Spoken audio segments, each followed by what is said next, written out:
So here is the first question. It says a positive charge might be placed at one of the two locations in a region where there is a uniform electric field as shown. So the electric field in this region is uniform, that means it's constant, it's the same everywhere.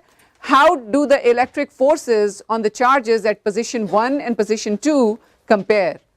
A says force on charge 1 is greater, so force on the charge is greater at 1, force on charge is greater at 2, force at both positions is 0, force at both positions is the same but not 0, force at both positions has the same magnitude but it is in opposite directions. You have 1 minute, please talk to a person next to you and your time starts now.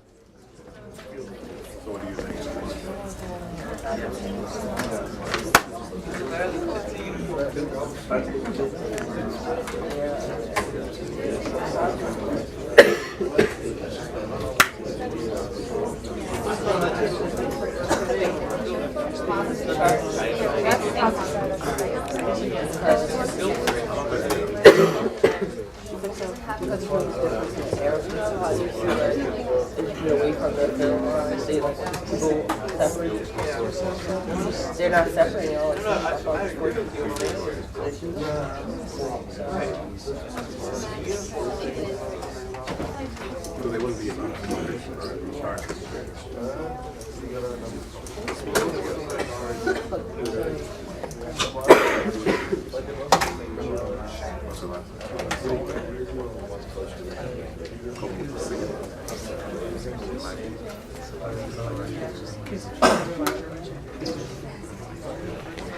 Okay, so the correct answer here should be D, right? The force at both positions is the same but non-zero. Why is that? Because if you remember, F is equal to QE, right? So if you have the same electric field at both positions and you are putting the same charge at both locations, the force must be the same on both charge, right? That means the magnitude and direction of the force is exactly the same at both locations if you put some charge there, right? Is that making sense to everybody? Any questions about this? All right, so the correct answer, which is good, it looks like most of you got it right, is D. Let's look at the next question here. It says, what is the direction of the electric force on a negative charge that is placed at point P in the diagram above? So here is, you can even think about the rough direction over there at point P. So here are the 4 choices given to you. Please talk to a person next to you. The question is asking you, what is the direction of the electric field on a negative, what is the direction of the electric force, not electric field, sorry about that. What is the direction of the electric force on a negative charge which is placed at point P?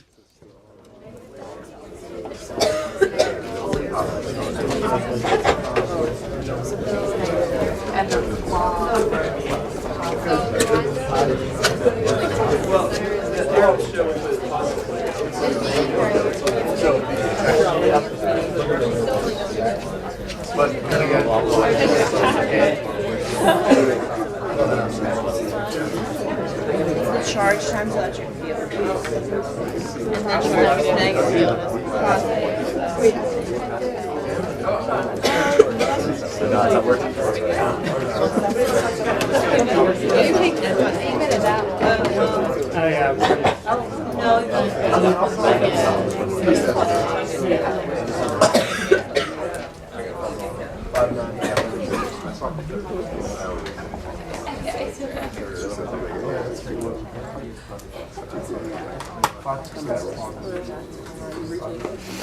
All right, the correct answer here would be A, right?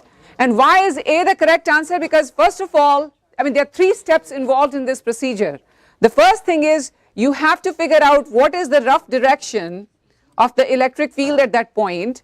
So look at your diagram over there and you can see from the diagram that the electric field at point P, if you wanted to draw the electric field line over there, you can interpolate between these 2 lines, right? You can interpolate between this line and this line, so it will be somewhere like this. Do you see that? Pointing in that direction, because just because you have drawn only a few electric field line doesn't mean that in between those lines the electric field is 0. Remember I told you that you have the choice of picking as many lines because these lines are qualitative. They just tell you, oh, the electric field is stronger here because these lines are closer together versus say over here where the lines are farther apart. You can also tell roughly, you can draw a tangent to the line and that will tell you the direction of the electric field at that point, right? But the point is at this here, you can interpolate over here and you can see the electric field will be pointing this way, right, at different locations. So in other words, the electric field line at point P, if this is point P here, if you see that here and here the electric field lines are like that, you can interpolate and you can say, oh, the electric field line here must be something that interpolates between those two things, something like this. Now if that's the case, what is the direction of electric field here? It must be like this because it's the tangent to the line. So that's the direction of electric field. Now we know that if you have a negative charge, the force on the negative charge is opposite in direction to the direction of electric field. So we know that if I put a charge minus Q, this is negative Q, then the force on that charge must be opposite to the direction of electric field. So the force must be something like this, right? Any questions about this, folks? All right, so today, anybody? All right, today we only have 2 concept tests for you. Let's move on, and I wanted to finish some of that stuff that we had not done from chapter 22 and then move further.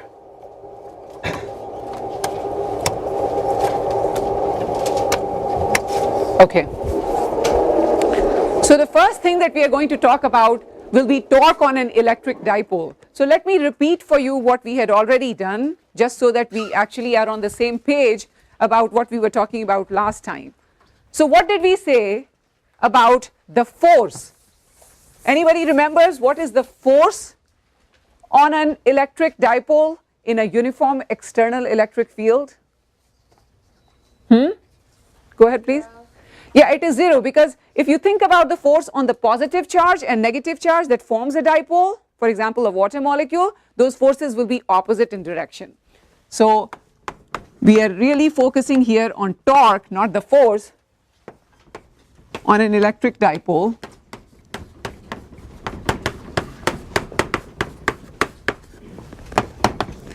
In an external electric field. Bless you. So and this electric field is uniform, this external electric field is uniform. Let me write here uniform. Uniform means the electric field is the same everywhere. First of all, does everybody remember that electric dipole means a positive and a negative charge separated by a small distance, and these charges must be equal in magnitude. Let's say that the distance between the 2 charges is d. I want one of you to tell me what kind of thing will cause a uniform external electric field, because I want this to put this dipole in some kind of electric field that is produced by something else. Remember, the dipole is not going to feel its own force or its torque will be produced by something else, force will be produced by something else if it is non-zero. It turns out in this case it's 0. So it has to be some other external electric field by something else. Can you tell me, based upon what we have learned in the past, one kind of charge distribution that might produce a uniform external electric field, please? Excellent. If you have a parallel plate capacitor, for example, which has 2 plates with equal and opposite charges, and if these plates are extremely large, then the electric field produced by the charges on the plates is pretty uniform. And so this electric field that I'm showing you is the electric field that is produced by this parallel plate capacitor here. Do you remember that field was pretty uniform, pretty constant? And so that is the thing that is producing the external electric field in which this dipole is sitting. Now we said already, and one of you pointed out, that if I think about not torque but the force, we see that the force on the positive charge here will be in the same direction as the electric field, right? And the force on the negative charge that forms the dipole will be opposite, and will be F is equal to minus QE. And so since these two forces are equal in magnitude and opposite in direction, the net force on the whole dipole is 0. And I even gave you an example. I said, you know, it is possible that even if the net force on something is 0, the net torque on it is not 0. For example, you could take this thing, you could apply equal magnitude force but in opposite direction at the two ends, and you can see the net force is 0 on this, but it's still undergoing an angular acceleration because the net torque on it is not 0. The torque due to both of the forces are acting in the same direction, right? So that's why we said, okay, so the net force is 0, let's figure out the torque. Does anybody remember from last time what we had figured out? Remember, torque was R cross F, right? So let's try to figure out what is the magnitude of this torque. In order to figure out the magnitude of this torque, torque is always calculated about a particular point. This is the easiest situation because there are two forces which are acting in opposite directions. In this case, no matter what point you choose to calculate the torque will be the same. So let's try to choose torque about this point. I'll show you that if you choose a different point, it wouldn't matter. So let's say we are calculating the torque about this point, okay? So first of all, if we are calculating the torque about this point here, what is the lever arm due to this force? 0, because this force is passing, this force F is passing through this point. But the lever arm due to this force is not 0. Do you remember how to find the lever arm? You drop up, first of all, you have a line of action of force, which is a straight line that is passing through this force. Just extend the straight line that is passing through this force, that shows the direction of this force. So this is the straight line, right, that we can call the line of action of force. Do you remember this? And then what do? You drop a perpendicular from the point about which you are calculating the torque onto this. This is what's called the lever arm, right? Let me not make this too busy, but is everybody remembering that you drop a perpendicular from here onto this? This is 90-degree angle, and this is the lever arm. What is the lever arm in this case? Let's say that this angle that the dipole at this moment is making with the horizontal axis, let's call this the x direction, that's the same direction as the direction of electric field here, is theta. If this angle is theta, does everybody see that this angle is theta also? So what is this lever arm then? Go ahead please. D times the sine of theta. Excellent. It is d. D is this distance here. It is the distance between the positive and negative charge in a dipole. So this lever arm you can see is d times sine theta. So then the torque will become, the magnitude of the torque will be the force. And which force are we talking about? We are talking about this force whose line of action we drew and then dropped a perpendicular from this point onto the line of action, and you can see torque will be force times the lever arm d sine theta. Now the magnitude of the force can be written in terms of electric field and the charge as Q times E.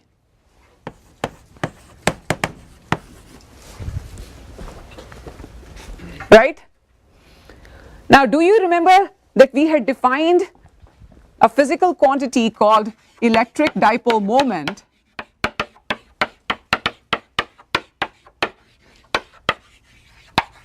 which was a vector P, which was equal to Q times D. What is vector D? Vector D is a vector that points from the negative charge towards the positive charge in a dipole. So this is the direction of P. Now we can write the torque as Q times D. Do you see that the magnitude of P here will be Q times magnitude of D?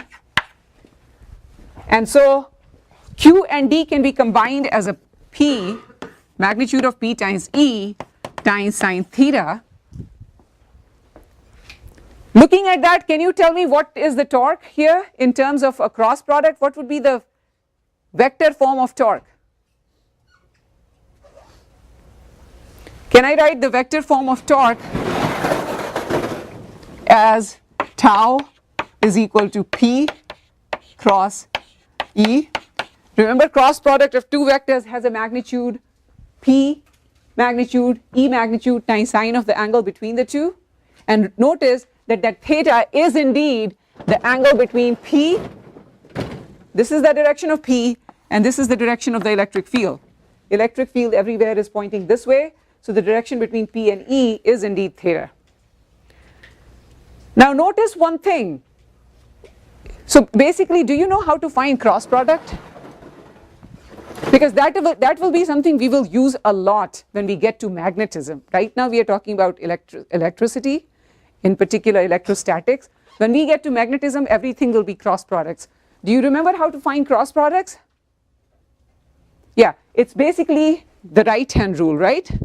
What you do is you put all of the fingers of the right hand in the direction of the first vector and then sweep it like this in the direction of the second vector, and that gives you the direction of the cross product. So for example, in this case, notice over there, P is like this, the electric field is like this is the angle theta between them. Look at that picture there, that's P, that's E.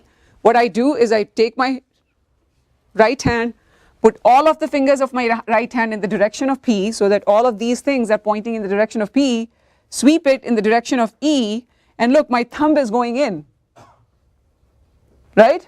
The thumb gives you the direction of torque. So you can see the torque is into the board. In your case, it will be into your paper. Is everybody remembering this from physics 1? That's the way you find the right cross product of two vectors? Any questions about how to find the cross product? Okay, so P cross E, please. Go ahead, please. So you said it's just you put a direction and then it's close? Yeah, so always okay, even before doing anything, even before we start using our right hand to figure out the cross product, if you remember from high school, one thing that you had learned is that cross product of two vectors is always perpendicular to both vectors. So if cross product of two vectors is perpendicular to both vectors, that means that two vectors that are making some plane with respect to each other, you always know that the cross product will be in a perpendicular to that plane that is made by two vectors. So if I'm showing that this is E and this is P, do you see that P and E are two vectors that lie in the plane of the board? That means you know from definition of cross product that the torque, which is the cross product, must either be out of the board or into the board. That thing you know even before using your right hand to figure out the torque.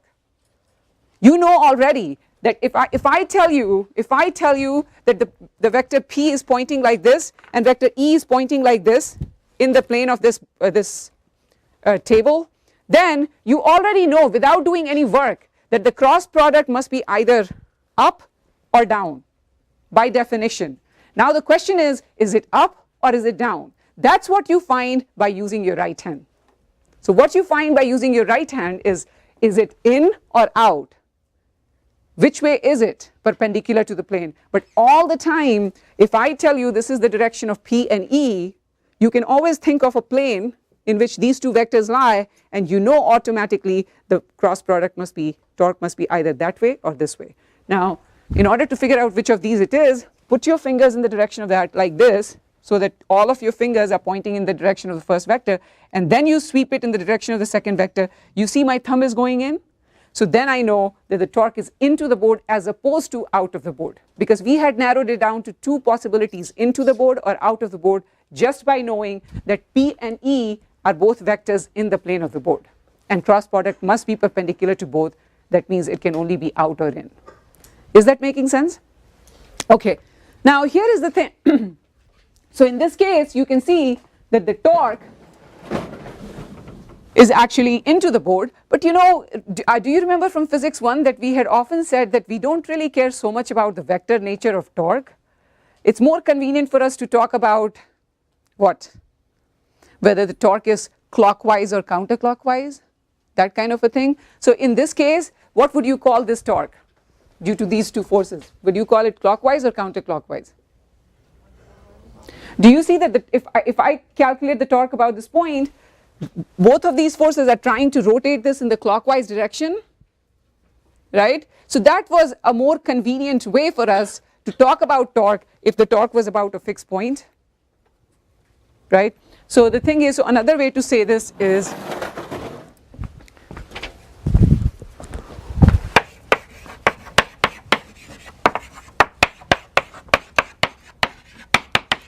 and typically if you remember from physics 1, we had chosen the convention that the clockwise torques will be called what? Positive or negative? Negative. That's the convention we chose. There's nothing sacred about it. If everybody in the world decided that let's call it, you know, positive, that would be fine. But this is what people have decided. It's like, you know, we are calling time t with we are denoting it with a symbol t. Then it's better if all of us denote it with symbol t, because if we start calling it Harriet, people won't easily understand what we are talking about. So that's why I'm saying that it's easier if we all use the same notation, and with this notation we should put a minus sign here, and we should say that this is equal to minus p e times sine theta, because we are saying that the clockwise torque was negative according to the convention we chose. Is that making sense, folks? It's just a convention. Nothing very fancy about it. Any questions so far? Okay, now the next thing that we are going to figure out is how much is the energy stored in this electric dipole in this external electric field. You can figure out this potential energy, and it turns out that this is a potential energy. So let's try to figure out the potential energy stored in this dipole.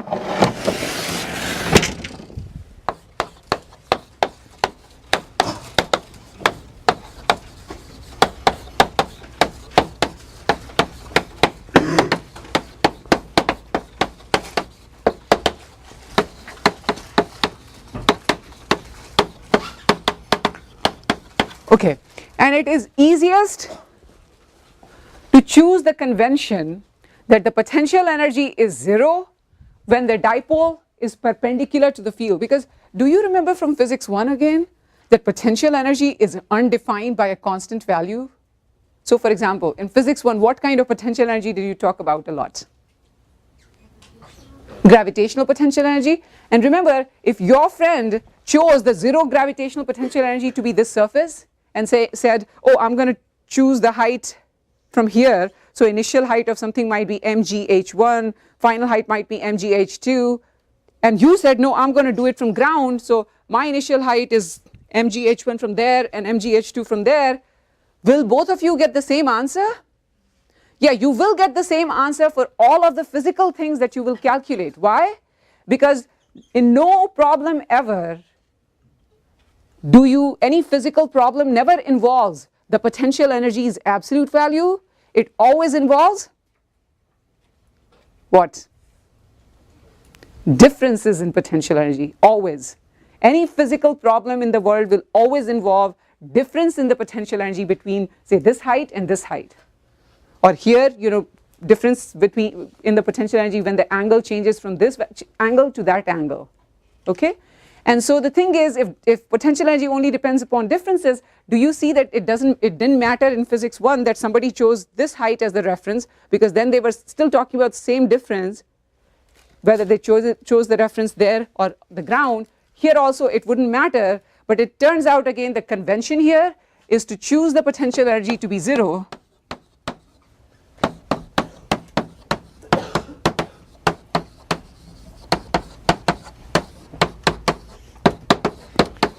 If theta equal to 90 degrees, that means the dipole is perpendicular to the field. So if this is your field, uniform electric field, this is the direction of E, okay? And let's say that this is your dipole, you know, in this case your P vector, which is the electric dipole moment, is pointing up, which is perpendicular to E. This is going to be what we call U equal to 0. Now the question is, what is this electric field going to do to this dipole right now? Tell me. Will it rotate it? Which way will the dipole start turning? Somebody from here? This dipole will start turning. We just discussed it. There is a torque on this dipole which is going to try to turn it, and it will start turning clockwise, because we know the positive charge is going to feel a force that way, negative charge is going to feel an equal and opposite force this way, and so there is no net force on this dipole, but there is a torque that is going to rotate it clockwise. So then let's say that after some time this torque is this dipole is like this. So after some time this dipole is at some angle theta. So this is the vector P at this point, the electric dipole moment, and this is the direction of the external electric field. The question is, how much is the work done by the electric field in turning the dipole from this orientation, which is a 90-degree angle, to this orientation theta? Anybody remembers the relationship between the work done and the potential energy? Please go ahead.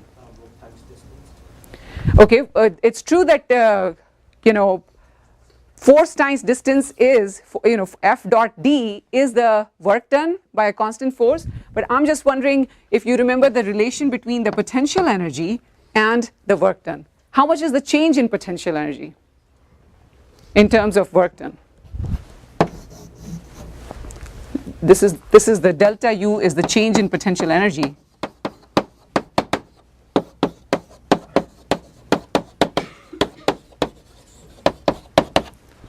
Go ahead folks, from physics 1 please.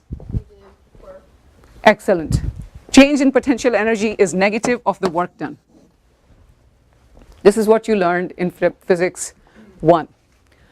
So if change in potential energy is negative of the work done, let's think about how much is the work done here. What kind of work are we talking about? This is rotational work, right?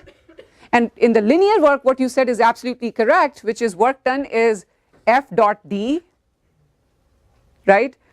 Or you can call it F dot dx integral if the work is being done and the force is not constant. Here, since we are talking about rotational work, the work done will be integral of torque dotted with angular displacement. Do you see that force is just like, is everybody seeing the similarity between F dot dx integral versus, you know, this is the translational work versus rotational work, which is torque dot d theta, because the equivalent of force is torque and the equivalent of linear displacement is angular displacement, right? And here we are talking about rotating this thing, and we are saying in rotating this dipole how much is the work done by the external electric field, by this electric field. Okay, so if this is what it is, let's try to plug in numbers, because we already know that the torque is given by this. So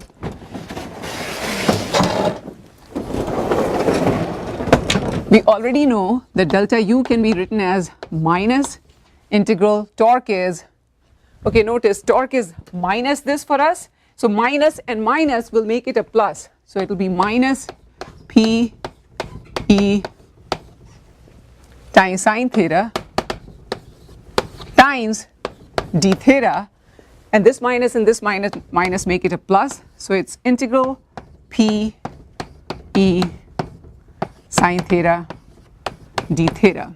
Okay, what should be the limit if I am interested in going from 90-degree angle to theta? My lower limit of the integral will be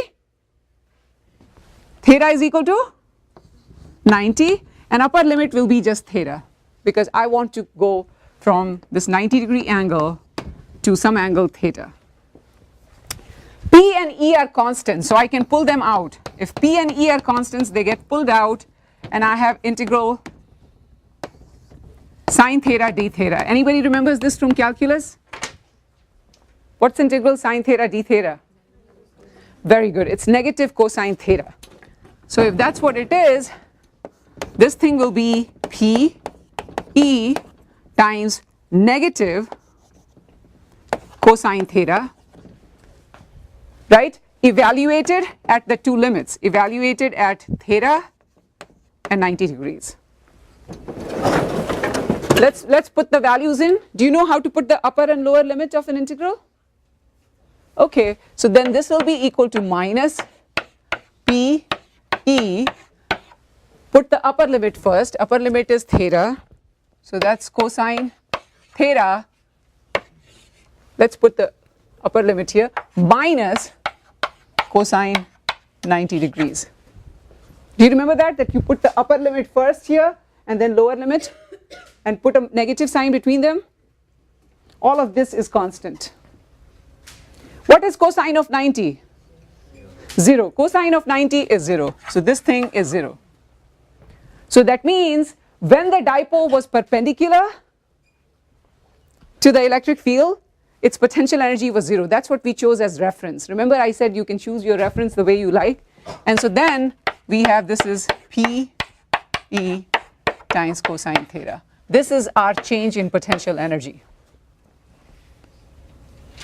Okay, if you like, this is this minus 0. So initially our potential energy was 0 and finally it became this. So this is really our potential energy. Do you see what I'm saying? Because this is basically U final minus U initial. And you can see U initial is 0, U final is this. So in other words, our U must be PE cosine theta. We can also write this as P dot E with a negative sign.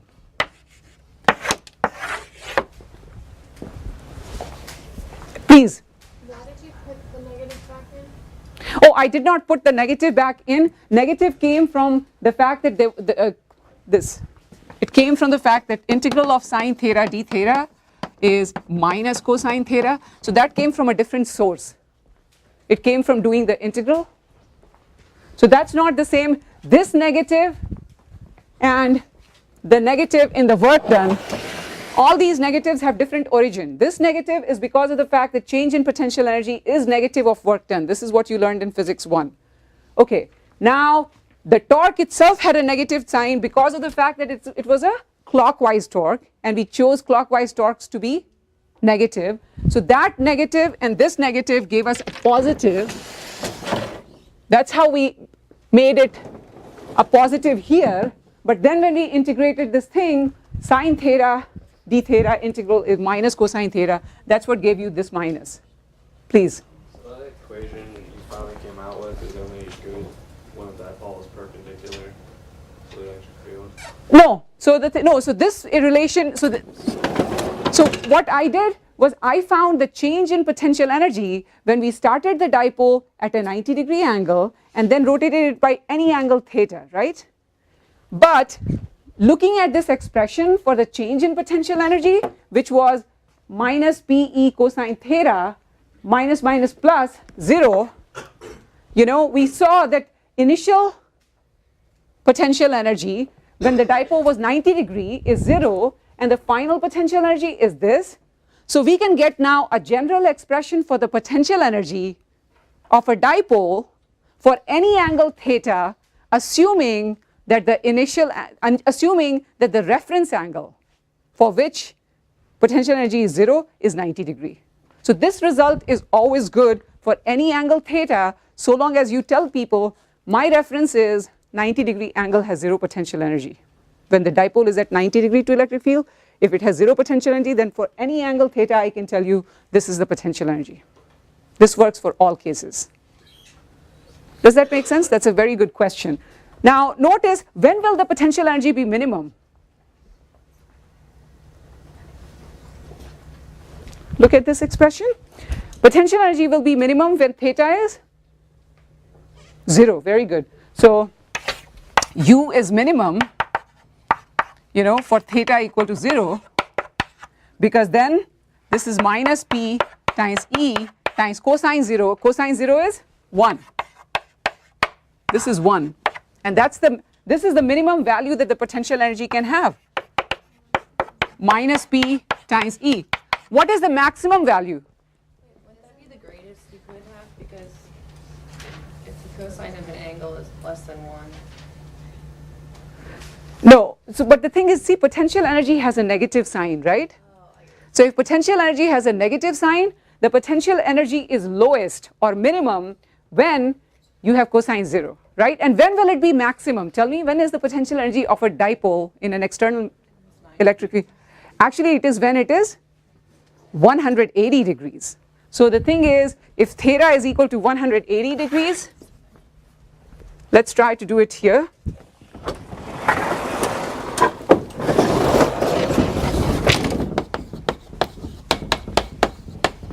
But theta is equal to 100 degrees, you can see U max will be minus P E times cosine 180 degrees. Do you know what is cosine 180 degrees?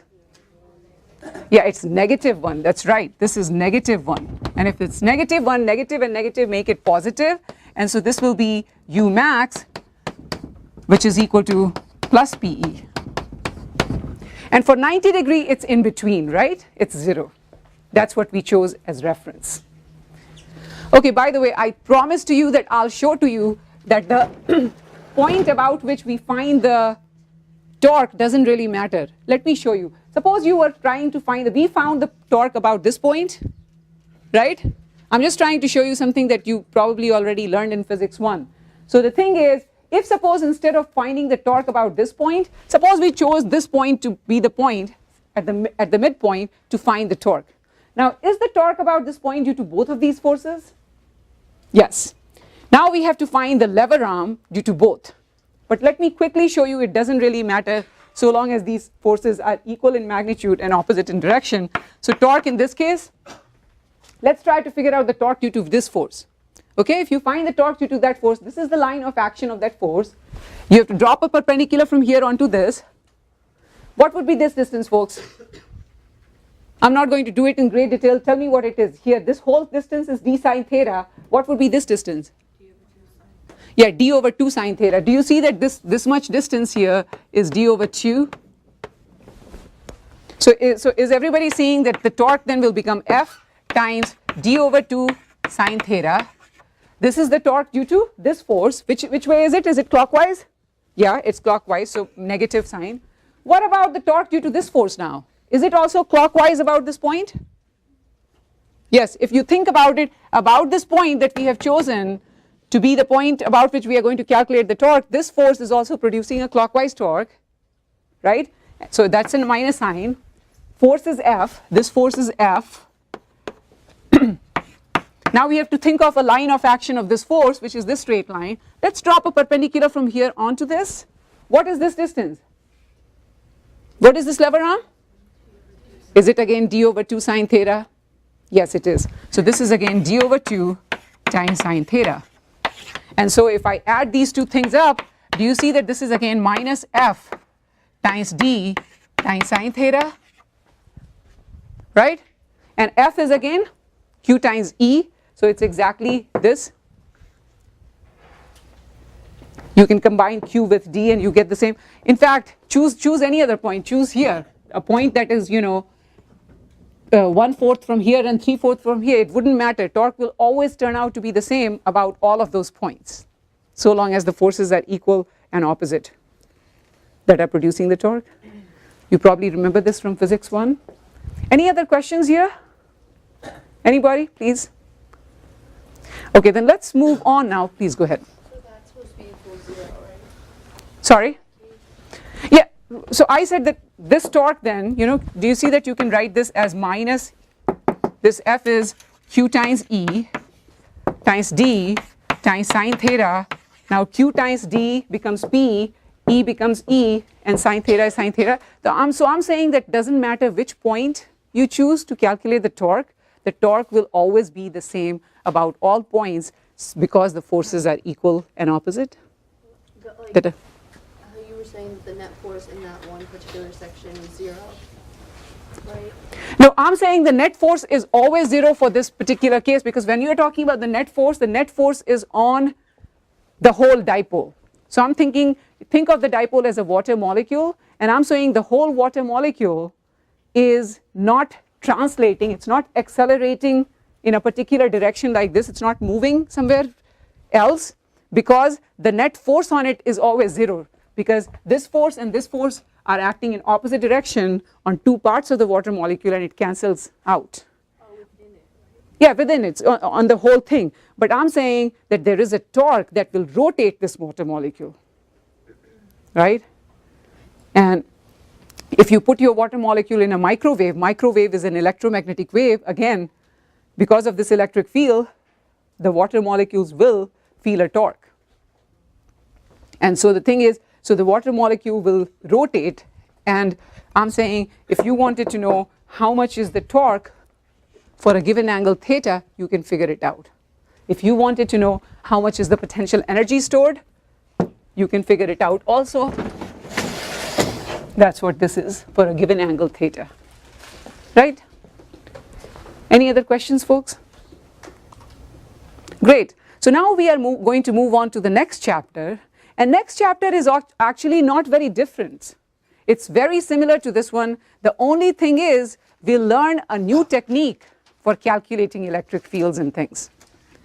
So in this chapter, in chapter 22, we learned a lot about how to find the electric field due to point charges, due to many point charges, because then you use Coulomb's law and superposition principle.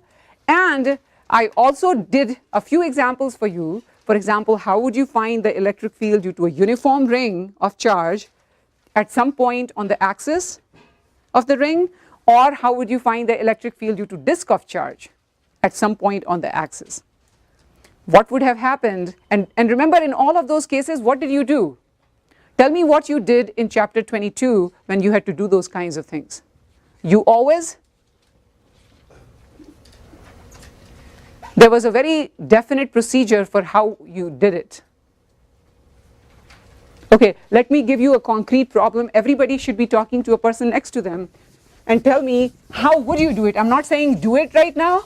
I want you to appreciate how difficult this problem is. Suppose I told you that you have a sphere on which there is uniform charge, sphere with uniform charge.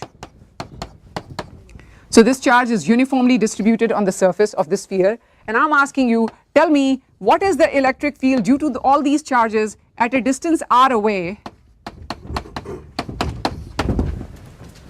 At a distance r away, what is the electric field due to all this charge? I want you to talk to a person next to you and tell me in 1 minute, what would it require based upon everything that you know? How much work will it require? Is it a hard problem or is it an easy problem? Because what we will see in this chapter is that this problem can be turned into flicking of finger. It will become really easy compared to what you know right now, because what you know right now can be used to do this, but it will be a lot harder. Why? I want you to talk to a person next to you and tell me, why is it so hard right now based upon what you've learned?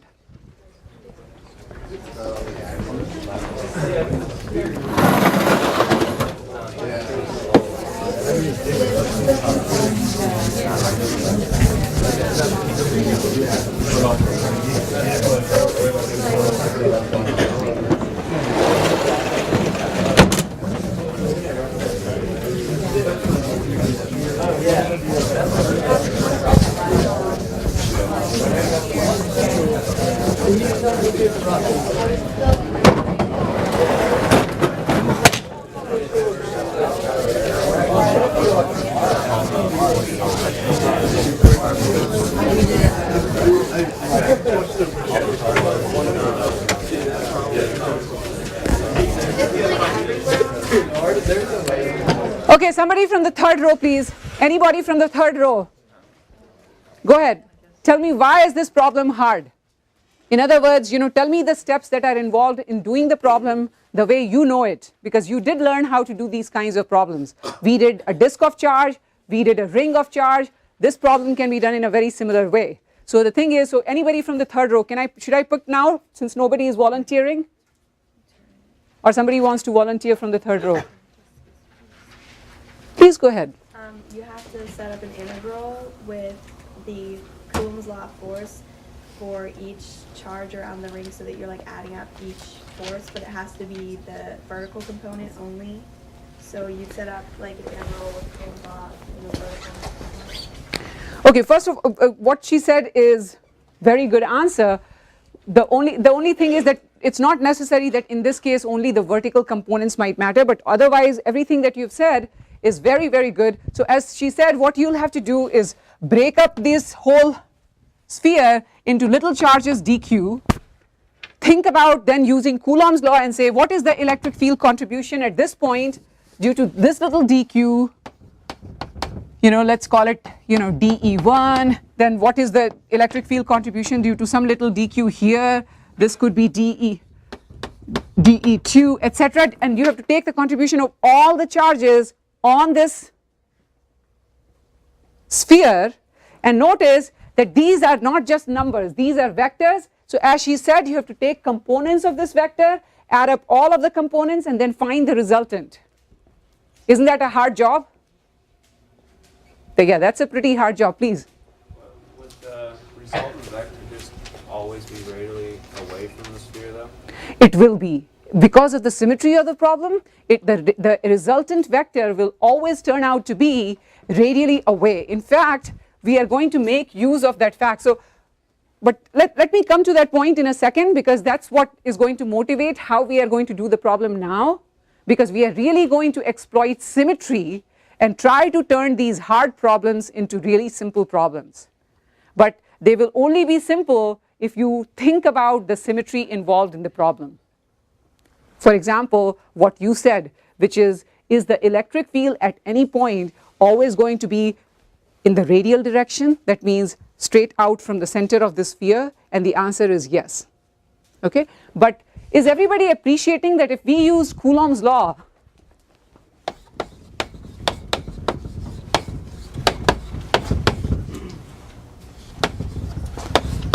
for finding the electric field due to uniform sphere of charge,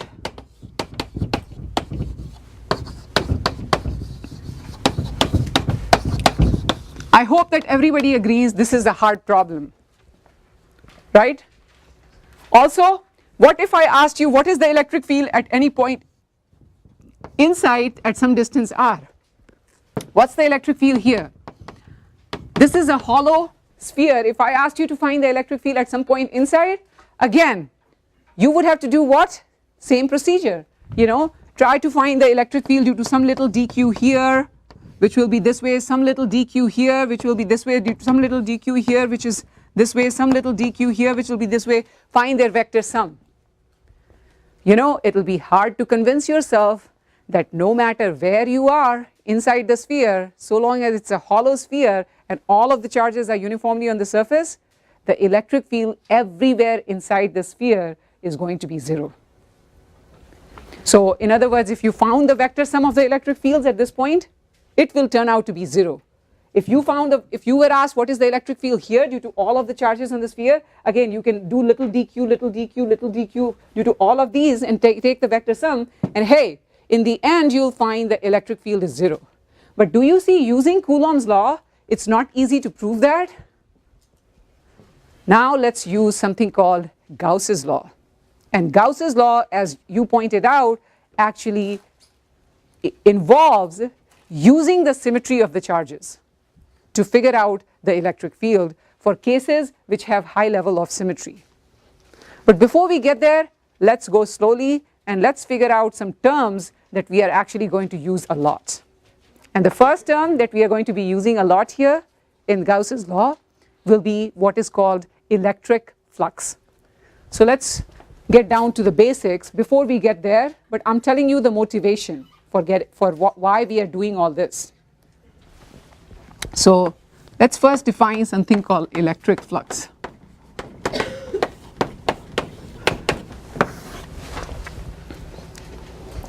So electric flux, which we are going to define with the symbol phi,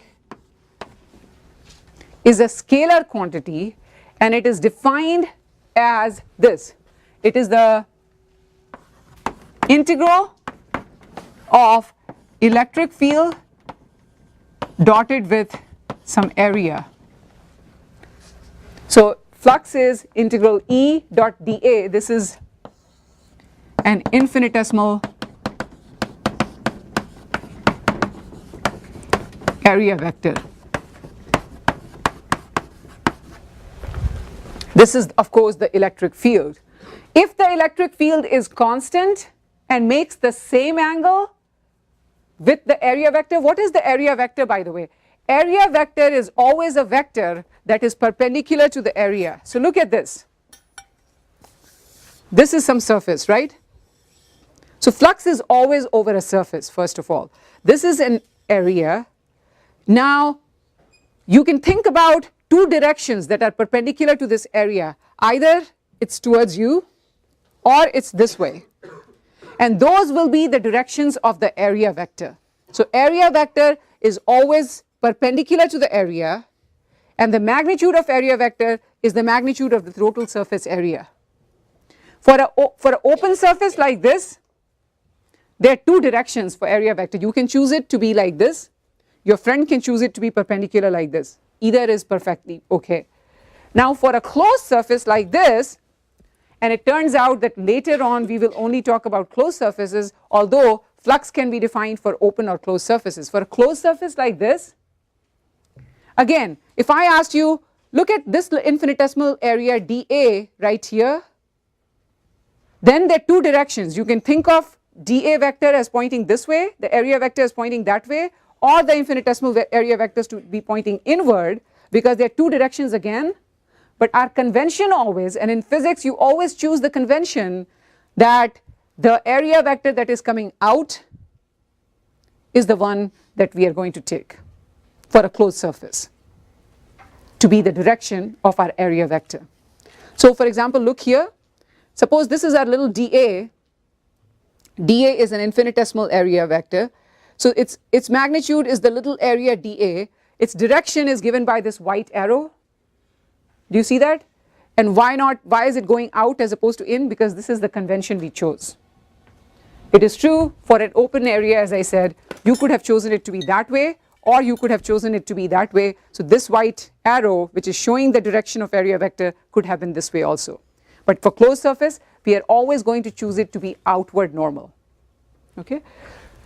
Notice that we can write this thing like this. We can write the flux as integral E, magnitude of dA times cosine theta.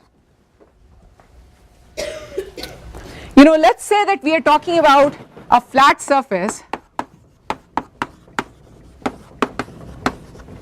you know, with a constant electric field passing through it.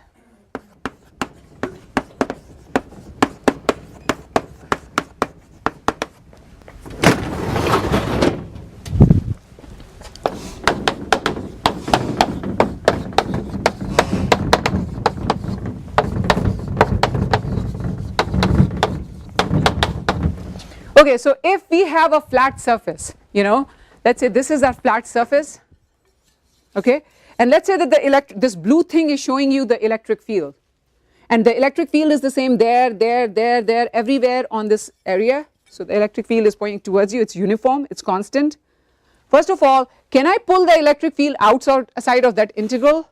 If it's the same at every dA, little dA here, little dA here, little dA here, all of them have the same electric field passing through them, I ought to be able to pull out the electric field outside of the integral. So this becomes flux is equal to integral dA times cosine theta times the magnitude of electric field.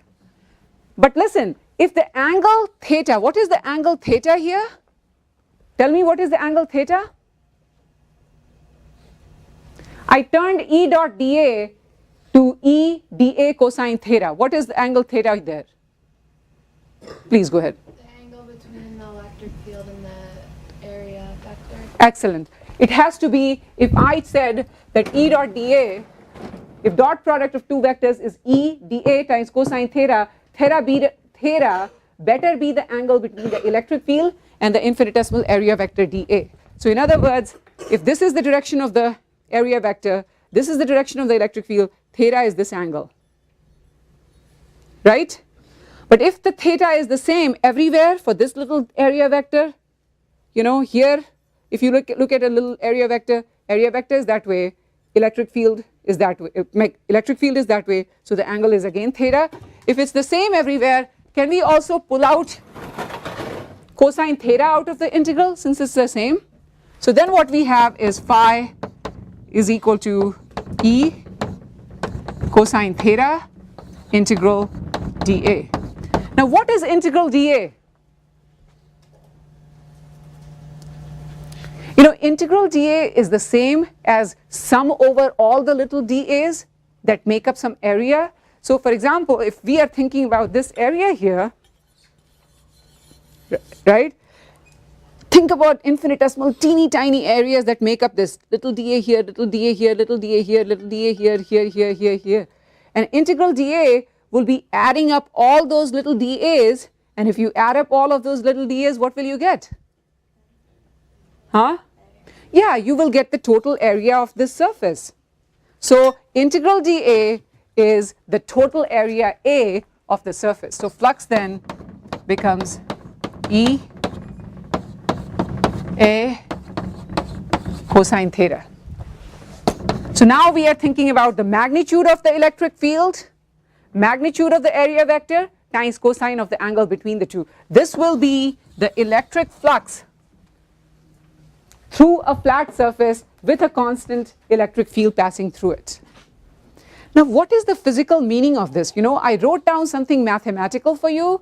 Let's actually do a few examples before we really think about what is the physical meaning of this thing. So in order to think about the physical meaning, let me ask you a few questions. Let's say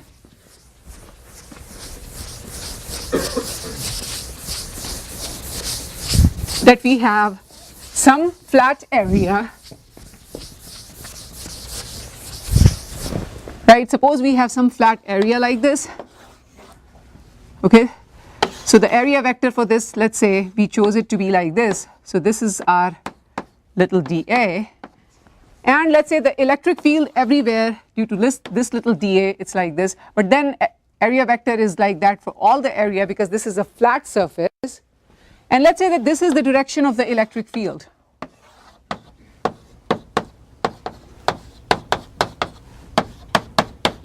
Okay, so this is the direction of the electric field, and let's say that the angle between this dA and the electric field, so here is the electric field, here is the electric field, so you can see the angle between the two I'm going to call theta. Since dA, the area is, the surface is flat like this, is everybody seeing that the angle between the area vector and electric field is the same? And if the electric field is constant everywhere, let's say this has a magnitude which is 2 Newton per Coulomb, and the total area of this surface is 3 meters square.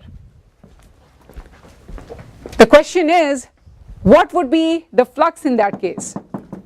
Do you see that the flux can be written as E A times cosine theta? Let's say that theta is equal to, let's choose some simple thing, 60 degrees. Okay, so what would be flux then? Is everybody seeing that the flux in this case then will be 2 Newton per Coulomb, 3 meters square times cosine 60 degrees, and cosine 60 is? What is cosine 60? Anybody remember? Half actually, yeah. So the thing is, so this is half, this is 2, so this turns out to be 3 Newton per Coulomb meter square. By the way, does everybody also notice that the unit of flux is what? The unit of electric field times the unit of area, because cosine theta doesn't have a unit. This is just a number. plus 1, minus 1, 0.5, 0.2. This is not something that has a unit. So the unit of flux is unit of electric field times area. Also notice that flux is a scalar quantity. Just like temperature, it can be positive or negative because cosine theta can be positive or negative, but flux does not have a direction. It is the scalar product of two vectors. So it is a scalar, right? Flux is a scalar quantity, it depends upon magnitude of this times a number. Okay, so here we found that this is what it is.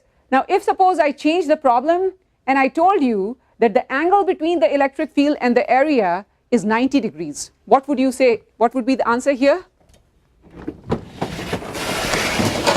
So I'm saying I want you to talk to a person next to you. I'm not going to do these two cases for you. I want you to work out with the person next to you for the same surface. If now this is the direction of electric field, this is the direction of area vector also, you can see that dA is always going to be perpendicular to the area. What happens to the flux in this case when the two are pointing in the same direction? You tell me also what will be the angle theta in this case. Also I want you to tell me this case where the area vector is always perpendicular to the area anyway by definition, but if the electric field was pointing this way parallel to the surface, in this case you tell me what is the angle between electric field and area vector and what would be the flux. Please talk to a person next to you. Everybody should be telling me. The numbers are the same. The electric field is still 2 Newton per Coulomb.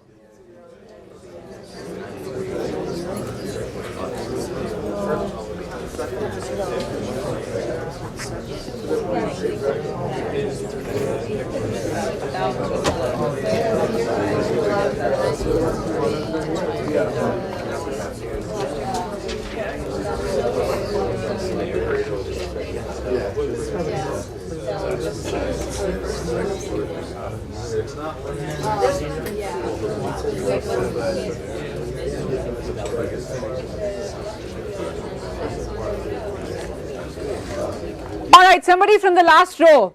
Anybody from the last row, what is the angle theta between the electric field and the area vector? Huh? 0? Yeah, good. So this is 0 degrees here because the electric field, this blue arrow is also pointing in the same direction as the white arrow. So both of them are in the same direction. The electric field is literally penetrating through this way. Okay? So in this case, what would be the flux then?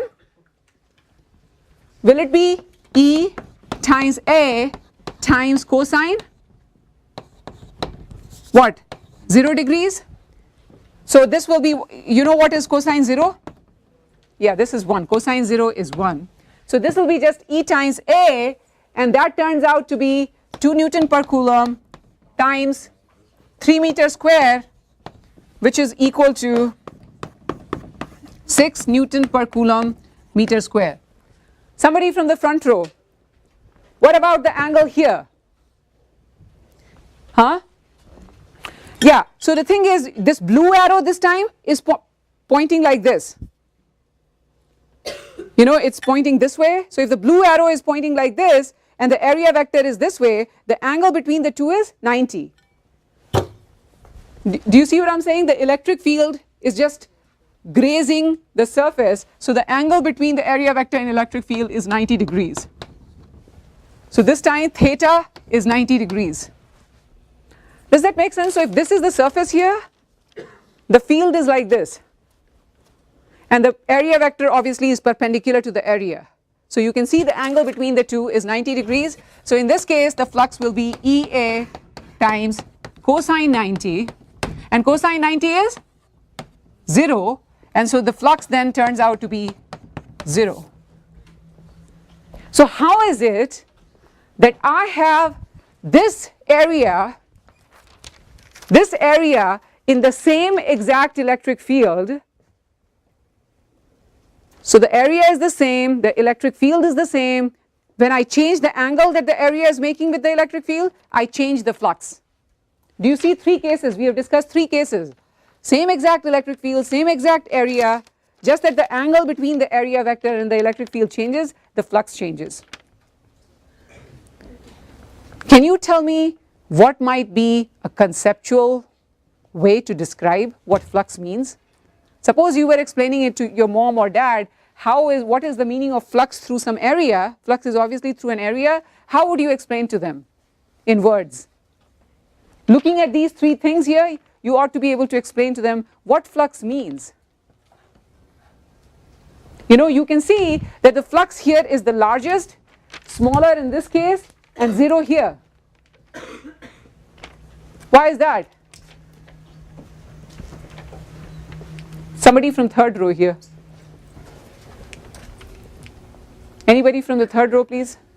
How would you conceptually think about what flux means? Go ahead, please. Like how well the electric field passes through the area. So if it's like going with the area, the normal vector of the area, then it's easy to pass through this area. Excellent answer. So what she's saying is that flux must be some kind of a measure of how much electric field passes through the area. And she is absolutely right, because you can see that if the area is oriented like this, so that the angle between the area vector and electric field is 0, they are both in the same direction, you will have maximum number of electric field lines passing through this area. In this case here in the middle, if the electric field is going like this at some angle, less number of electric field compared to here will be passing through this area. In this case, none of the electric field pass through the area, they all kind of graze through. So nothing really penetrates through. Do you see? So flux is really a quantitative measure of the total number of electric field lines passing through an area. Exactly what she said. So conceptually, you can say that electric flux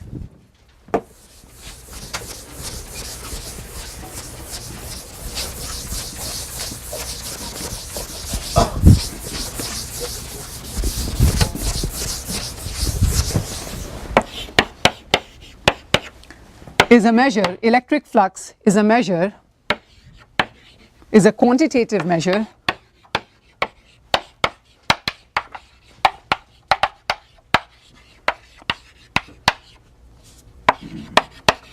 of the total number of electric field lines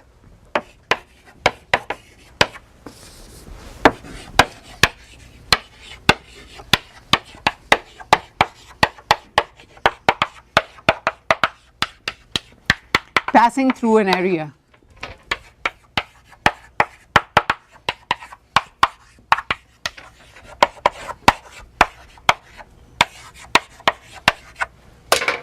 And you can draw an analogy with, say, flux of water. So flux of water is usually the water, if suppose you have water going through some, region here, right? You can have more water go through or less water go through, and again the angle at which it's going could affect how much gets through some area, right? So you can talk about the flux of water. Similarly here we are not talking about something flowing, this electric field is constant in this region, but again how much electric field lines penetrate through some area tells us about the flux of the electric field or electric flux. Is everybody clear on this? Any questions about flux? Please. If you had an angle that was greater than 90, would you then just consider the area vector to be in the other direction? Your question is absolutely correct and very good. And as I said, for an open surface like this, like the kind that we are considering right now, so this is just a flat surface, right? It's not a closed thing like this. In this case, if suppose you had, say for example, this electric field passing that way, then yeah, you can choose the area vector to be this and you can choose the acute angle, but you won't be able to do this, so that would be fine. You can say, oh, I'm always choosing the convention, since I have 2 choices for area vector, I can choose it this way or that way. I'm choosing it to be whichever one gives me the smaller angle with the field, and that's fine. But what you will see very soon is that we are learning electric flux here to talk about Gauss's law, and Gauss's law only talks about closed surfaces, okay? And if we start talking about closed surfaces, now we'll have to use our convention that we chose, and in this case, if the electric field is, say, like this, and the area vector is this way, then the angle is acute. But if suppose the electric field is going into this, and the area vector is always coming out, because we said for a closed surface, let's choose the area vector to be perpendicular to the area coming out, not going in, right? We said, remember we said that? So in that case, if the electric field was going in and the area vector is coming out, the angle between the two will be obtuse. In that case, cosine theta will be negative. In that case, the contribution to the flux will be negative. And in fact, that's a very good point, because that's exactly what we are coming to right now as we start talking about Gauss's law, because that is a very important thing to keep in mind, that flux is a scalar quantity, but flux can be positive or negative depending upon the angle theta. And for closed surfaces, if we have said outward normal is what we are going to call, area vector, then there will be angles theta that will give us negative contribution if the electric field is pointing, say, inward, right? So we'll get to that in a second, but everybody comfortable with electric flux definition, what it means? Okay, so let me now tell you what Gauss's law is. And it turns out that in an electrostatic situation, when we are talking about charges at rest, Gauss's law turns out to be absolutely equivalent to Coulomb's law that you already know. It looks extremely different, but it's essentially the same, and we will prove this in a minute also. But before we prove it, let me write for you what is Gauss's law. So Gauss's law says that this flux, the electric flux through any closed surface, must be equal to the charge, the total charge inside that surface, divided by this constant epsilon 0.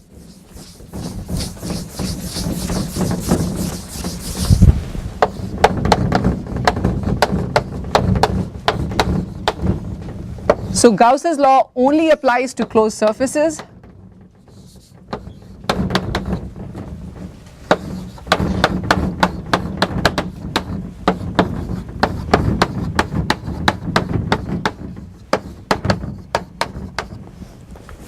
And it says that flux through any closed surface is equal to the total charge enclosed by the surface divided by epsilon 0. So this is the flux through closed surface. Or remember, what was the flux through closed surface? Can we write it like this? Integral E dot dA. And in order to say that it's a closed surface, we can put this arrow like this, that if you like, this reminds you that it's a closed surface.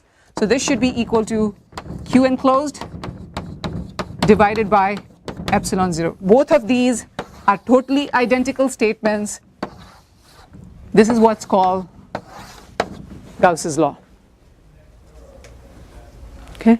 Now you might say, how in the heaven is this thing equal to Coulomb's law? Coulomb's law says that the electric field due to a point charge is K Q divided by R square at a distance R away, right? This looks totally different. First of all, it's not even talking about electric field. It's talking about electric flux. It's true that electric flux depends upon electric field.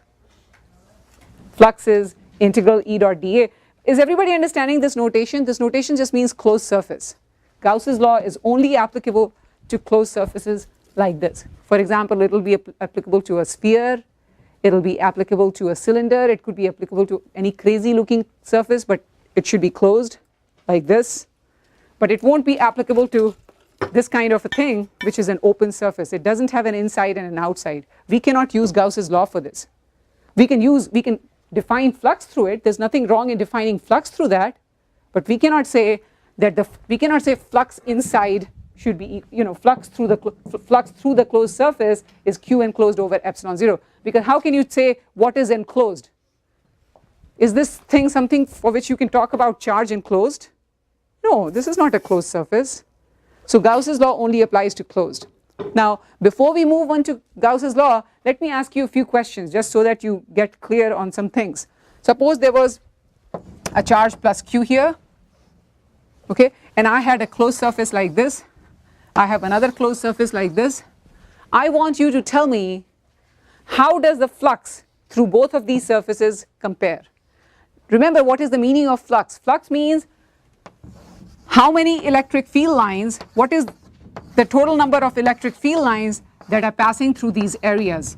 Everybody should be talking to each other, and the question is, let's say this is surface 1, this is surface 2, both of them are closed surfaces. The question is, how does the flux in surface 1 compare with flux in surface 2? So in other words, are they equal? Is this one greater? Is this one greater? Please talk to a person next to you.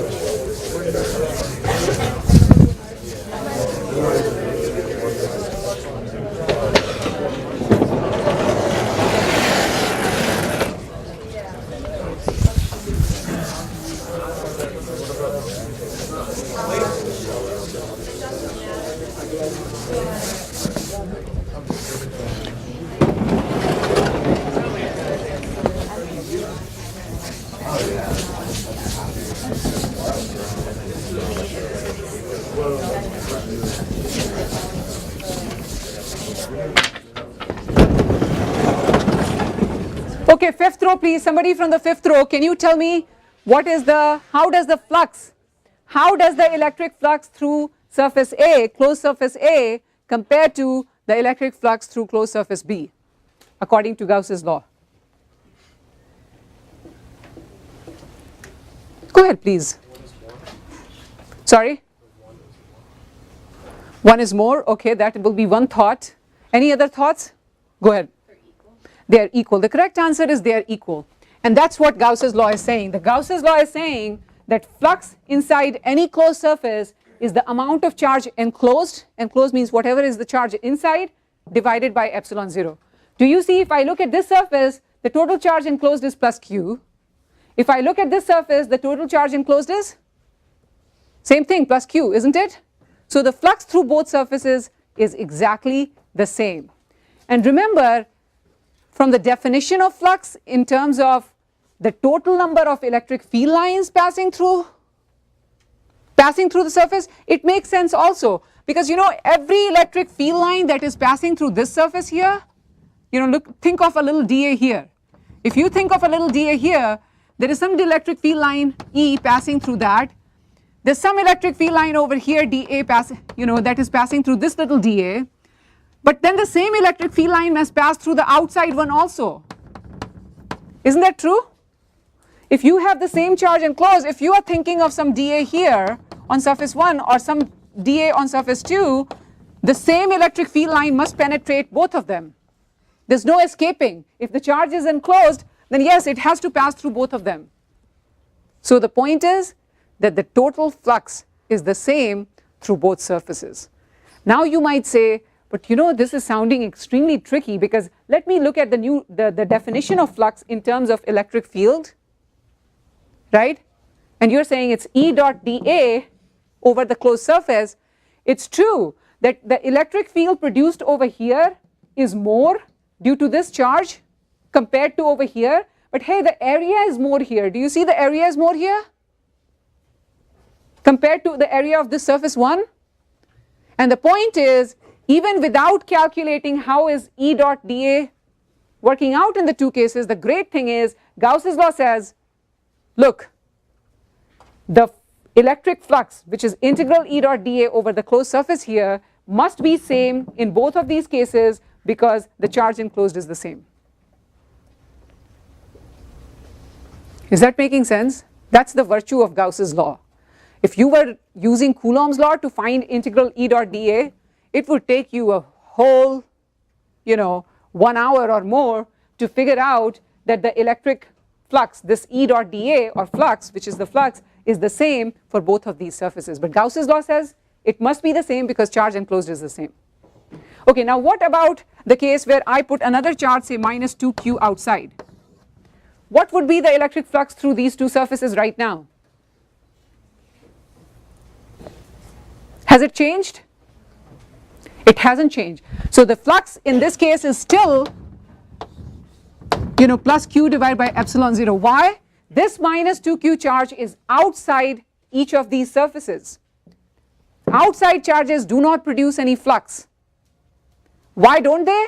The reason they don't is because whatever is the total, let's think about one surface only right now just for simplicity.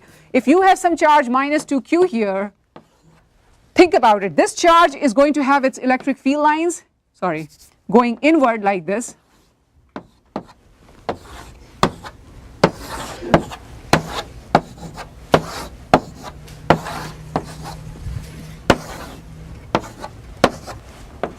Right? Isn't that true? Now notice this charge is outside this closed surface, and if it's outside this closed surface, it's not producing any contribution to the flux, because whatever is the total number of field lines going in through one part of the surface is also going out through the other part of the surface. So listen, and this comes back to your question earlier. Think about it over here. Do you see that this electric field line is going into the surface at this point here? But the same exact electric field line is, if you look at this little dA here, is going out. Do you see that? In fact, if you think about the area vector over here as the outward normal to the surface, the area vector here will be pointing something like this. And the electric field we are saying is going in because the negative charge produces electric field going towards it. Do you see that the angle between the area vector and the electric field is greater than 90 degree here? So this little dA is giving a positive contribution to the flux or negative? Negative, because if the angle cosine theta, if the angle theta is greater than 90 degrees, cosine theta is negative. So the contribution to the flux from this angle theta is actually going to be negative. On the other hand, let's think about over here. At this point, the electric field is coming out, and the area vector over here is also going to be outward normal. Do you see that the angle between the two is less than 90 degree? The contribution to the flux is positive. So notice that the flux is an integral. It's, if you like, you can write it like this: E dA times cosine theta. That's what dot product means. And this means that some part, when you're doing this integral, it's like doing a sum, because you're doing a sum over all the little dAs that make up this closed surface, and someplace the contribution, if the charges, these two charges, these red one and blue one, they are inside, and they will contribute to the flux through the surface.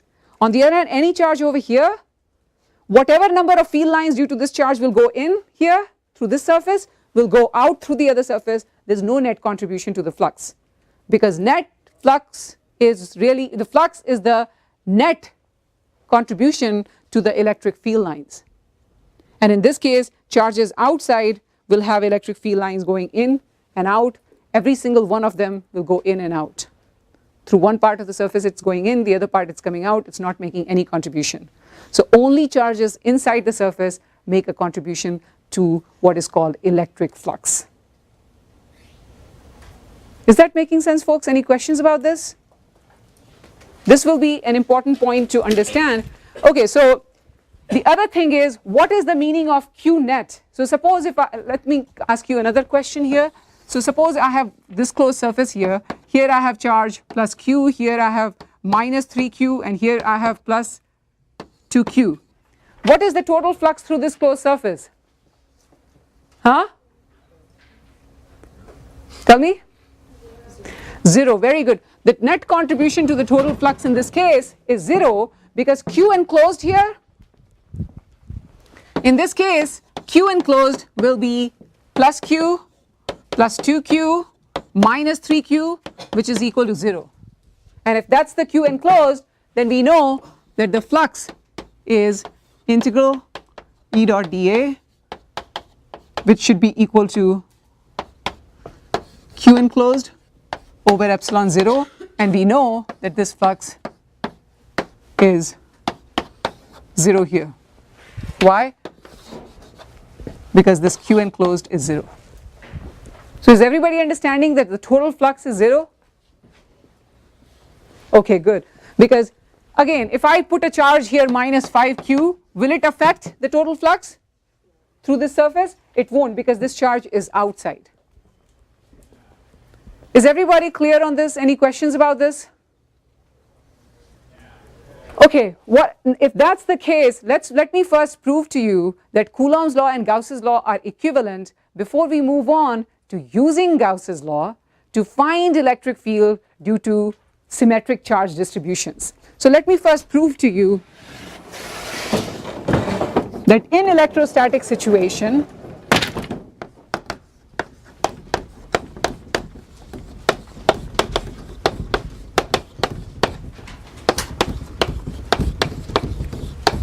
Coulomb's law and Gauss's law are equivalent.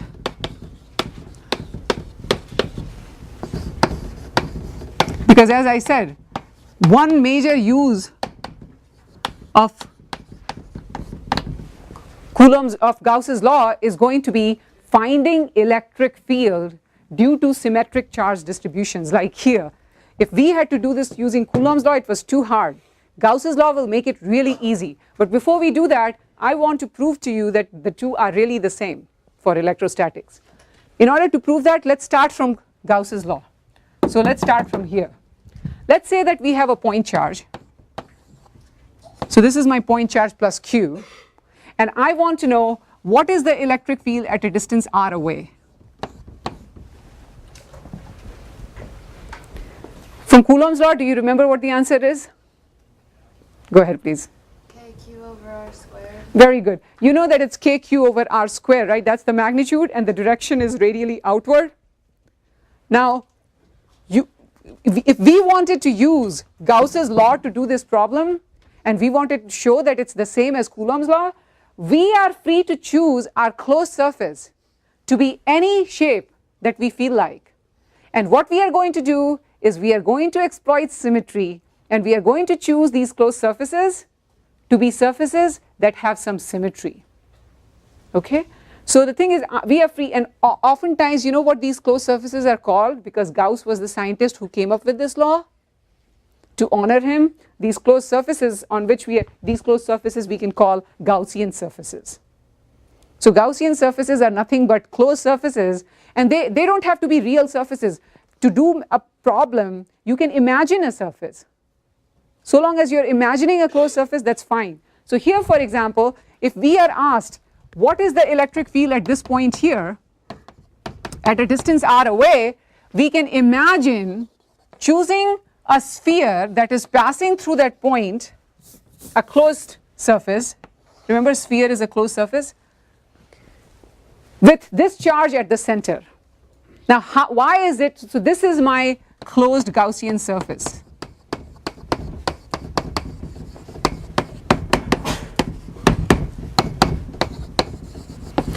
And first thing that you have to remember about these closed surfaces is that if you really wanted to find the electric field at a particular point, you should always choose your Gaussian surface to pass through that point. So here you have asked me, what is the electric field over here at a distance r away? Can you use Gauss's law to show me that it's really KQ over R squared in magnitude? And I'm saying, okay, yeah, let me show you. And what I'm going to do is I'm going to choose a closed surface, which is required for using Gauss's law. You have to choose a closed surface to be a sphere with this charge at the center. This is a pretty symmetric situation. Now, why did I choose this thing? Obviously, I chose it because I know, will you agree from the symmetry of the situation that the electric field at every point, because since all these points are at a distance r away, will you say that even if you didn't know that electric field was KQ over R squared, suppose you don't know this. Let's forget this, because that's what we are trying to prove. But will you say from the symmetry of the situation that since this charge is at the center of the sphere, that the electric field magnitude should be the same at every point? You don't know whether it's KQ over R squared, R cubed, R to the power 4 or whatever else, but you know it better be the same at every point in magnitude, right?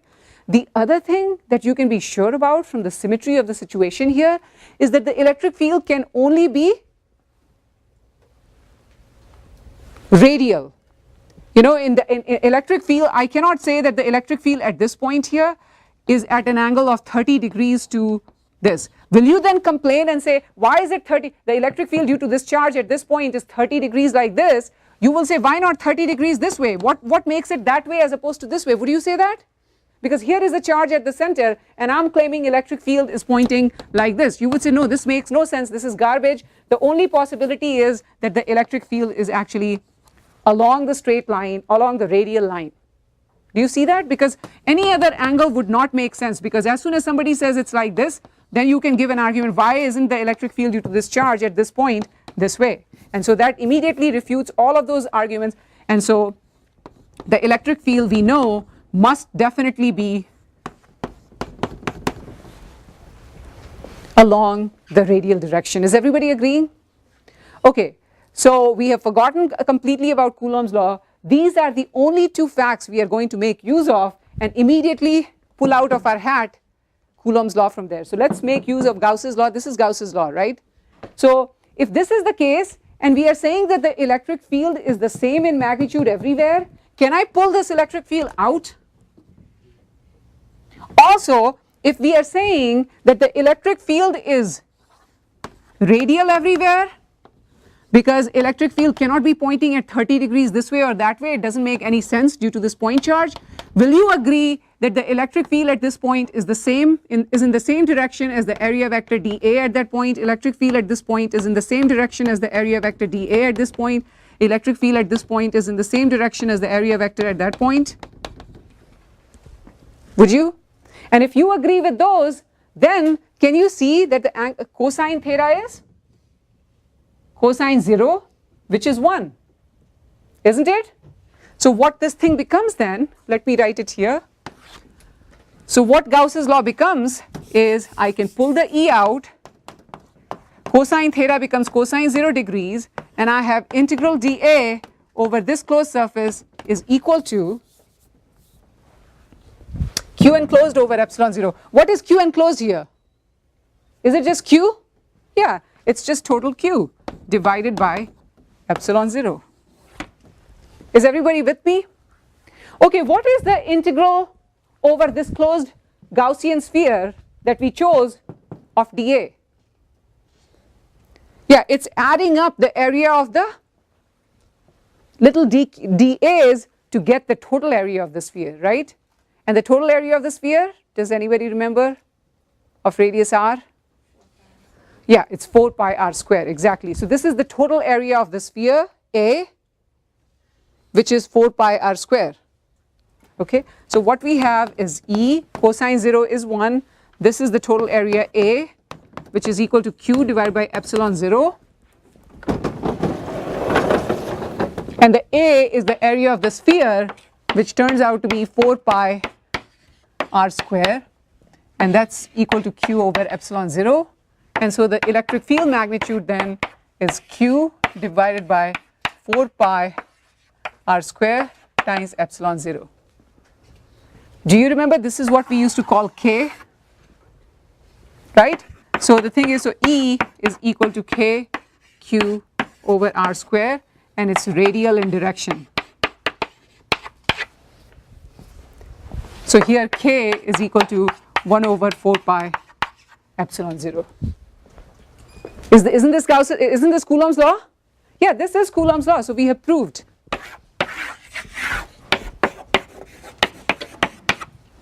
So we started with Gauss's law, we started with this, and we have shown that indeed the electric field due to a point charge is K Q over r square, and it is radial. So that means Coulomb's law and Gauss's law are equivalent. Any questions about this, folks? Okay, so now please. Wouldn't they be equal only if you consider a Gaussian surface as a sphere though? No, it will be true for all points, so because you can use the same logic and you can say that if I wanted to find the electric field at this point, yes, it's true that you have to choose your surfaces to be some convenient surfaces so that you can use Gauss's law in a convenient fashion. So if that's what you're talking about, then yes, but the point is that for any distance r, it is true that Gauss's law will give us if we choose our Gaussian surfaces to be spheres around the thing just for convenience so that we can pull the electric field out. Our goal will always be to pull the electric field out here, because if we can't pull it out, Gauss's law is not very useful. It's a statement about flux. The only way that we can use it easily to find the electric field is if we can pull it out. And yes, so you're right, but the point is, if you ask me find the electric field at this distance r away, then I'm going to choose a Gaussian sphere here. If you say, oh no, find the electric field here due to this point charge, I'm going to choose this huge Gaussian sphere. But yeah, you always have to choose the surface to be some symmetric surface in order to exploit Gauss's law, in order to make use of it, because otherwise Gauss's law doesn't directly tell you about electric field, it tells you about the integral of electric field or flux over an area. So the only way it's useful is if you use your creativity and choose a surface in a careful manner.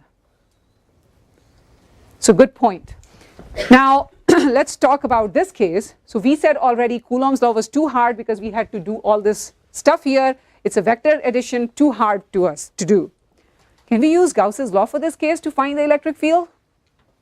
Tell me, how can we use Gauss's law? I want everybody to take a minute to think about what will they do, because again, exactly the point that he hit at, that was an excellent point. You can use your Gauss's law, here it is.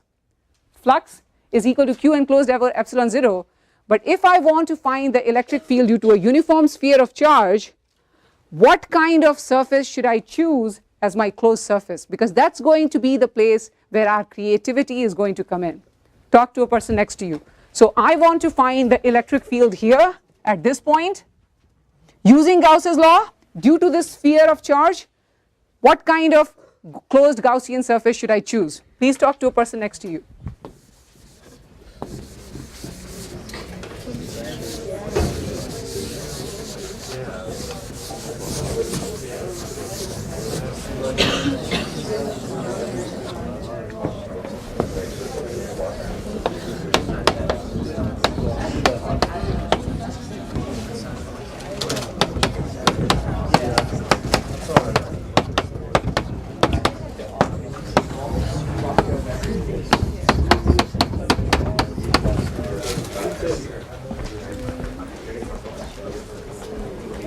All right, somebody from the 6th row here. Anybody from the 6th row, go ahead. Any thoughts you have? Folks? Oh, share your opinion. You know, it's a friendly class, you're learning. It's okay to make mistakes. It's nothing wrong. That's how we learn. Anybody, folks? If the charge is coming from a sphere, then we use a sphere that. So she suggests that we use, remember, we should always be choosing our Gaussian surfaces, closed surfaces, to be passing through the point where we have to find the electric field, right? So it has to obviously pass through this point. But she suggests maybe we should choose a sphere that passes through that point, and maybe it's concentric with the sphere on which the charges are. How many people agree with her? That's a really good thought, and that is actually the right surface that we should choose. So in other words, the imaginary Gaussian surface or closed surface that we will choose, and again remember, this is not a real thing. This is just an imaginary surface. These are all imaginary surfaces. This one that we chose was just an imaginary surface because we want to find the electric field at that point. So this is the real surface on which there is uniform charge, and this is our imaginary Gaussian surface. Gaussian means closed.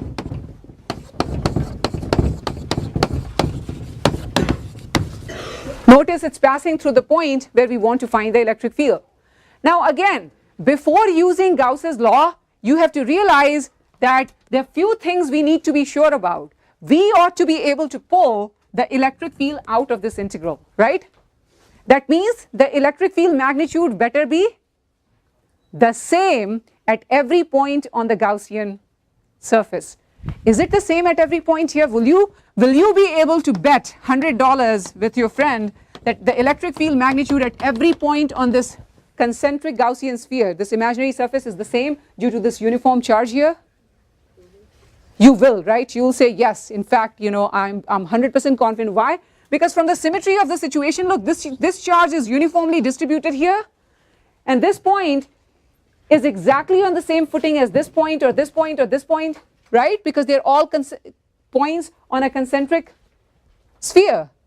Is everybody seeing from the symmetry of the situation? All of these charges together will produce the same magnitude electric field here as they will here, etc. Right? So the magnitude of electric field is constant. I can pull it out due to the sphere of charge this time. This time we are not talking about a point charge, we are talking about a sphere of charge. But yeah, the sphere of charge will produce the same electric field here and here, because the symmetry says this point is not any different looking than this point when this charge distribution is concerned. Okay? The other thing, will you again say that the electric field should be straight out from the center or radial due to this sphere of charge? Yes. Again, you can make the same argument that this theta better be 0. In other words, you can again say that the electric field at all these points should be straight out from the center like this, straight out from the center like this, straight out from the center like this. So, or at this point it should be straight out at the center like this, etc. How can you say that? Hey, because you know, look at this thing. If suppose you were talking about the electric field over here and some friend of yours said electric field is pointing at 30 degrees angle theta, which is like this, would you object to that and say, hey, this charge distribution, how can this charge distribution ever produce an electric field that is like this at angle theta? Why wouldn't it be like this? What makes that side more preferable than this side when this charge distribution looks so symmetric? This is exactly the question you had asked that time, right? And do you see that it makes perfect sense to say, yes, these two possibilities don't make any sense, because how can electric field be at some angle that way, then why not this way? These two are all wrong. It has to be along the straight line joining this point where we are trying to find the electric field straight. Right? Okay, so then is everybody seeing that using this becomes really easy? Let's say that the total charge, including all of the charge here, the total charge is Q. We can use the same logic. We can pull the electric field out. Do you see that all this logic still works there? I'm not going to write anything out, but everybody should appreciate that electric field gets pulled out. Everybody should appreciate this is cosine 0. Integral dA again becomes what? Does it become the area of this Gaussian sphere, which is 4 pi r square? Yes. So all of this still works. And so the electric field due to a uniform sphere of charge at a point outside is kq over r square, as though all of that charge on the sphere was like a point charge at the center. Do you see that? Have a great day. Professor Singh is a lecturer in the physics department at the University of Pittsburgh. For more information about Professor Singh and her research, visit her website in the description below.